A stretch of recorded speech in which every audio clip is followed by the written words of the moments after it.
بسم اللہ الرحمن الرحیم۔ السلام علیکم۔ میرا نام فرقان قریشی ہے اور آج میں فرقان قریشی بلاگ سے آپ کے ساتھ ایک بہت ہی خوبصورت ویڈیو شیئر کرنا چاہتا ہوں۔ وَالضُّحَىٰ وَاللَّيْلِ إِذَا سَجَىٰ، قسم ہے پہلی روشنی کی اور رات کی کہ جب وہ اسے ڈھانپ لے۔ یہ دونوں آیات 93 نمبر سورہ وَالضُّحَىٰ کی شروعاتی آیات ہیں اور یہ تب نازل ہوئی تھی جب ایک مرتبہ آپ صلی اللہ علیہ وآلہ وسلم بیمار پڑ گئے تھے اور 2 یا 3 راتوں کو تہجد کے لیے اٹھ نہیں سکے تھے، اور تب ابو لہب کی بیوی عورہ آپ صلی اللہ علیہ وآلہ وسلم کے پاس آئی اور کہنے لگی کہ اے محمد، لگتا ہے کہ تمہارے شیطان نے تمہیں چھوڑ دیا ہے، میں دیکھ رہی ہوں کہ 2 یا 3 راتوں سے وہ تمہارے پاس نہیں آیا۔ عورہ کی اس بات پر نبی صلی اللہ علیہ وآلہ وسلم بہت رنجیدہ ہوئے، ان کے دل کو بہت دکھ پہنچا اور تبھی ان آیات کا نزول ہوا تھا۔ لیکن کیا کبھی آپ نے سوچا ہے کہ وَالضُّحَىٰ کی آیات میں ایسی کیا خاص بات ہے کہ یہ نبی صلی اللہ علیہ وآلہ وسلم کے دل کو ڈھارس اور تسلی دینے کے لیے بھیجی گئیں، اور ان آیات کا آغاز صبح کی پہلی روشنی کا ذکر کرنے سے کیوں ہو رہا ہے؟ اس سوال کا جواب آپ کو اس ویڈیو کے آخر تک پہنچتے پہنچتے انشاءاللہ ضرور مل جائے گا۔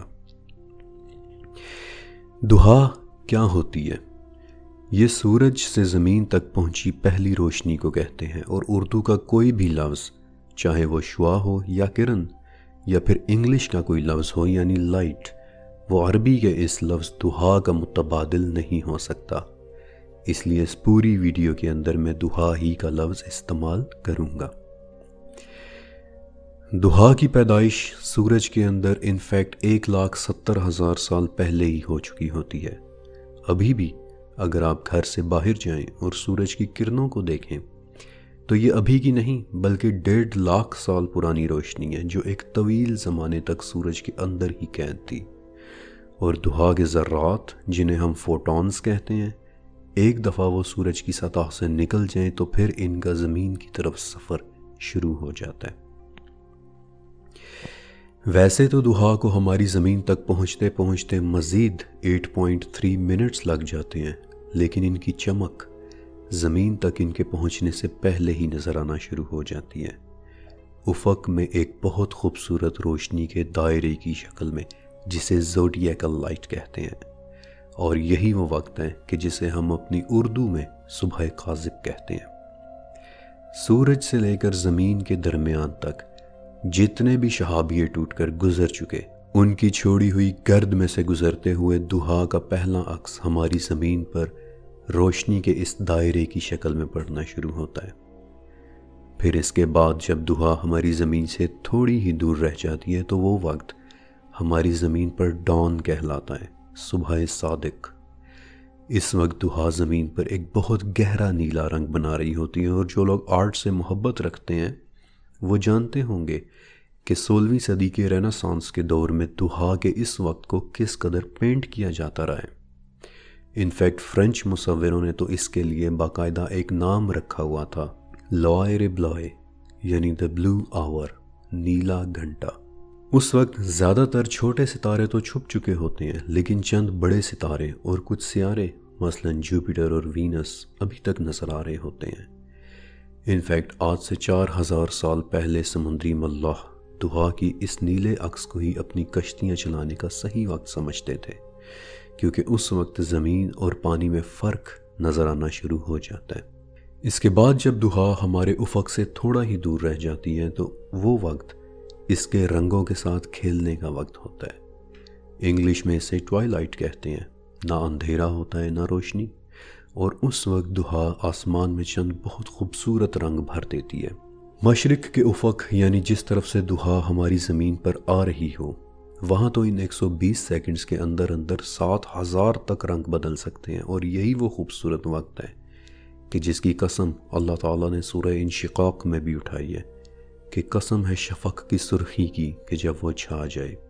البتہ سورج نکلنے کے بالکل الٹی طرف یعنی مغرب میں اس وقت افق پر ایک بہت گہرے نیلے رنگ کی پٹی بن رہی ہوتی ہے، اور مزے کی بات کہ یہ زمین کا اپنا سایہ ہوتا ہے، کہ جو دہا کی وجہ سے خلا میں پڑ رہا ہوتا ہے. اسے انگلش میں ارتھس شیڈو بھی کہتے ہیں. اور اس پوائنٹ پر پتہ نہیں کیوں لیکن میرے ذہن میں سورہ فرقان کی 45ویں نمبر کی آیت آ جاتی ہے کہ دیکھو تمہارے رب نے سائے کو کس طرح پھیلا دیا ہے. اور آپ جانتے ہیں کہ ہماری زمین کا یہ سایہ خلا میں 14 لاکھ کلومیٹر تک پھیلا ہوا ہے. دہا کے ہمیں نظر آنے سے پہلے یعنی ٹوائلائٹ کے وقت افق سے صرف 10 ڈگری اوپر ایک رنگین پٹی بھی پیدا ہوتی ہے جسے دا بیلٹ آف وینس کہتے ہیں. اس پٹی کا رنگ اورنج بھی ہو سکتا ہے، پرپل بھی اور پنک بھی، اور یہ پٹی دہا کے زمین تک پہنچنے سے ٹھیک پہلے بنتی ہے. اور اب جب سورج افق سے طلوع ہو جاتا ہے یعنی سن ڈسک نظر آنا شروع ہو جائے تو اسے ہم اپنے پاکستان میں طلوع آفتاب کہتے ہیں. اور یہی وہ وقت ہے جب ہماری نگاہیں پہلی مرتبہ دہا کو دیکھتی ہیں. اس وقت تو اس کا رنگ بہت زیادہ اورنج ہوتا ہے کیونکہ افق اور ہمارے درمیان موجود ہوا 40% زیادہ ڈینس یا آسان الفاظ میں بہت گاڑی ہوتی ہے. اس لیے یہ دہا بھی ہم تک پہنچتے پہنچتے اپنا رنگ بدل لیتی ہے. سائنس نے اس وقت کی دہا کو گاڈ رے یا پھر سن بیم کا نام دیا ہے. اور یہ سن بیم ہماری دنیا میں سب سے پہلے پہاڑوں کی بلند چوٹیوں پر پڑتی ہے. ان برف پوش پہاڑوں کی چوٹیوں پر پڑتی دہا بے شک قدرت کے خوبصورت ترین مناظر میں سے ایک ہے اور اسے انگلش میں ایلپن گلو کہتے ہیں. اب جیسے جیسے سن ڈسک آسمان میں اوپر اوپر بڑھتی چلی جاتی ہے دہا کا اپنا رنگ بھی سفید ہونا شروع ہو جاتا ہے کیونکہ افق کی نسبت اوپر کی ہوا 40% پتلی ہوتی ہے، اس لیے دہا کا رنگ زیادہ بدلتا نہیں ہے. اس وقت چیزوں کے سائے واضح اور شارپ ہو چکے ہوتے ہیں اور دہا خود بھی اتنی کرسپ ہو چکی ہوتی ہے کہ چھوٹے چھوٹے سوراخوں میں سے نکل کر گہرے سائے بنا سکے. جو تصویریں اس وقت آپ دیکھ رہے ہیں یہ عمان کے پہاڑوں میں مجلس الجن نام کی ایک غار کی کچھ تصویریں ہیں جس کا لفظی مطلب ہے the meeting place of the jinns, جنات کے ملنے کی جگہ. اور یہاں آپ دہا کی کرسپینس کو بہت آسانی سے دیکھ سکتے ہیں.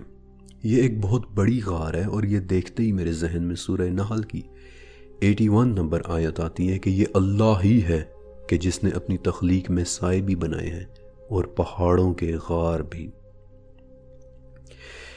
غاروں سے باہر ویسے تو اس وقت کا کھلا آسمان نیلے رنگ کا ہوتا ہے لیکن اس وقت اگر دنیا کے سب سے بڑے صحرا یعنی صحارا سے ریت اور گرد کے بادل اٹھ کر دنیا میں پھیل رہے ہوں تو آسمان کا رنگ نیلے سے سفید میں بدل جاتا ہے.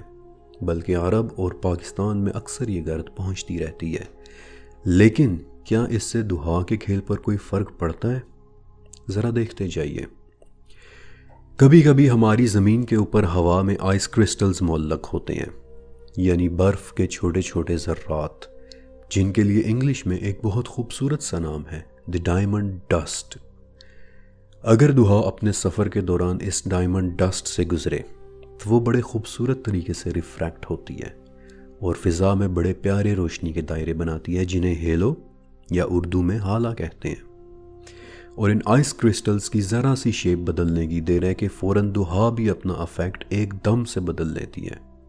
مثلاً اگر یہ ڈائمنڈ ڈسٹ کرسٹل پلیٹ کی شکل میں ہو جائے تو آسمان میں ایک سادہ دائرے کے بجائے دہا ایک رنگین ہالا بنا دیتی ہے. اور اس سے بڑھ کر کہ اگر یہ آئس کرسٹلز 6 کونوں والے ہو جائیں تو دہا کے چند نایاب ترین نظاروں میں سے ایک نظارہ دیکھنے کو ملتا ہے جسے پارہیلیا کہتے ہیں یعنی سورج کے برابر میں 2 مزید سورج، دا سن ڈاگز. ویسے تو آپ ان سن ڈاگز کو تصویر میں دیکھ لیں گے لیکن اس دفعہ میں تصویر کے ساتھ آپ سے ایک تحریر بھی شیئر کرنا چاہتا ہوں.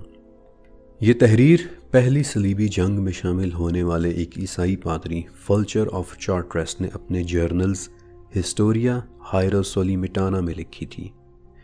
وہ لکھتا ہے کہ 23 فروری سن 1127 ہم نے مسلمانوں کے ساتھ لڑائی کے تیسرے پہر یعنی صبح 9 بجے سورج کے برابر میں مزید 2 سورج ابھرتے دیکھے.